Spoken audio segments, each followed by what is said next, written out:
ప్రజలు ఒకటే కోరుకుంటున్నారండి.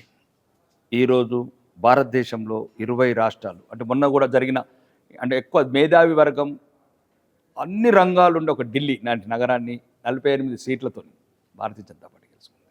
మహారాష్ట్ర అంత బ్రహ్మాండమైన మెజార్టీ, ఒక కమర్షియల్ క్యాపిటల్.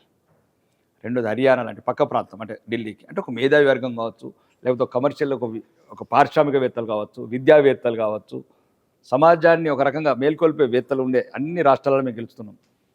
ఇంకా తెలంగాణ సమాజం కూడా మేము ఒకటే చెప్తున్నాం. ఆ రోజు 84 కావచ్చు, మొన్న జరిగిన ఎన్నికలు కావచ్చు, 77 లక్షల ఓట్లు, 36% ఓట్లు, 8 మంది ఎంపీలు, మల్కాజిల్లా అంటే 4 లక్షల ఓట్లతో మెజార్టీ, ఇవన్నీ గెలిచినామంటే వాళ్ళు కోరుకుంటున్నారు. ఇక ఈరోజు దేశం సురక్షితంగా ఉంది, ఒక అభివృద్ధి పథం వైపు వెళ్తుంది, ప్రపంచంలోనే ఒక మకుటం లేనిలాగా దేశాన్ని ఒక కిరీటంలాగా తయారు చేస్తున్న నరేంద్ర మోడీ నాయకత్వం.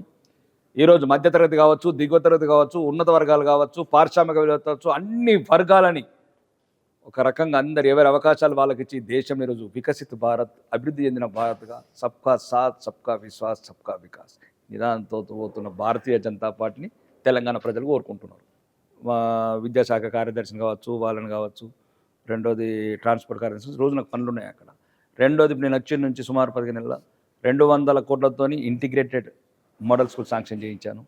నిన్న 3 రోజుల కిందనే ఐలాపూర్, నేను తెలంగాణలో గలమెత్తిన దళిత బిడ్డలు ఉండే హాస్టల్ అంటే హాస్టల్ శాంక్షన్ చేయించాను. అసెంబ్లీలో కూడా ప్రస్తావించాను.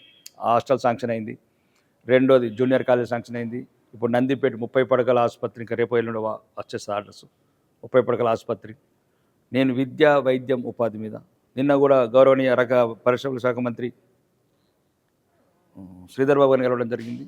కొన్ని మాకున్న ఉత్తర తెలంగాణలో మా ప్రాంతం కొద్దిగా అభివృద్ధికి వెనుకబడి ఉన్నది. మా ప్రాంతం ఎందుకంటే బీడీ కార్మికులు ఎక్కువ, ఆడవాళ్ళు కొద్దిగా చిన్న వయసులోనే అట్లా క్యాన్సర్ లాంటి బారిన పడుతున్నారు. వాళ్ళకి ఏదైనా టెక్స్టైల్ రంగం చెప్పాలంటే చెప్పాడు, సహకారం అందిస్తామని చెప్పారు. అలానే టూరిజం ఇప్పుడు చూడాలి రాష్ట్రం ఎట్లా నిర్లక్ష్యం వహిస్తుందా, ఏ రకంగా మాకు ప్రతిపక్ష నాయకులు చాలా ఇబ్బందులు పెడుతున్నారు. కొన్ని రకాలుగా ఎదుర్కొంటున్నాం. ప్రతిపక్షంలో కొన్ని ఎదుర్కోవాలి, ఎందుకంటే ఎటువంటి నైతిక విలువలు లేని నాయకులు రాజ్యం వెళ్ళినప్పుడు ప్రతిపక్ష ఎమ్మెల్యేలకు కొన్ని ఇబ్బందులు ఉంటాయి. అవి ఎదుర్కొంటున్నాం.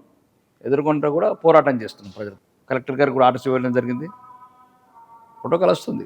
దుర్మార్గులు, ప్రజలు అసహించుకున్న వాళ్ళు, ప్రజలు తిరస్కరించిన వాళ్ళు, ప్రజలు ఓడించిన వాళ్ళు ఈరోజు ఒక ముసుగులో, అధికార పార్టీ ముసుగులో, ఒక ఇన్ఛార్జ్ అనే ముసుగులో ఈరోజు కలుషితం చేస్తున్నారు కొంత వ్యవస్థని. కాబట్టి అది ప్రభుత్వం దృష్టికి తీసుకెళ్తున్నాం. చూద్దాం, సమయం వచ్చినప్పుడు సరైన సమాధానం ఇస్తాం.